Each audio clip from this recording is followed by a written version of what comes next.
இதுக்கு நிரந்தர தீர்வு தான் என்ன அப்படின்னா, அந்த கல்வி வந்து பொது பட்டியலிருந்து மாநில பட்டியலுக்கு கொண்டு வரணும்.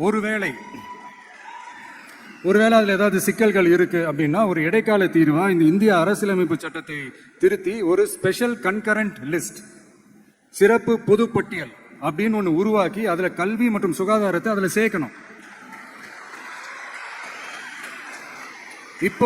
இப்போ இருக்கிற அந்த பொதுப்பட்டியல் என்ன ஒரு பிரச்சனை அப்படின்னா, நீங்க அந்த துறைகள்லாம் பார்த்தீங்கன்னா, மாநில அரசுகளுக்கு என்னதான் அதுல அதிகாரம் இருந்தாலும் அது முழுக்க முழுக்க ஒன்றிய அரசினுடைய கட்டுப்பாட்டில் தான் இருக்கு.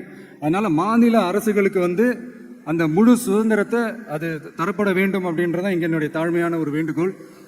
ஒன்றிய அரசு அவங்களுடைய கட்டுப்பாட்டில் இருக்கிற ஒரு சில இந்த மெடிக்கல் காலேஜஸ்லாம் இருக்குல்ல, எய்ம்ஸ், ஜிப்மர், பிஜிஐ, இந்த மாதிரி நிறுவனங்களுக்கு வேணா அவங்க வந்து அந்த நீட் எக்ஸாம் நடத்தணும்னு நடத்திக்கலாம். பட் இங்க வந்து அந்த பிரச்சனை என்னன்னா,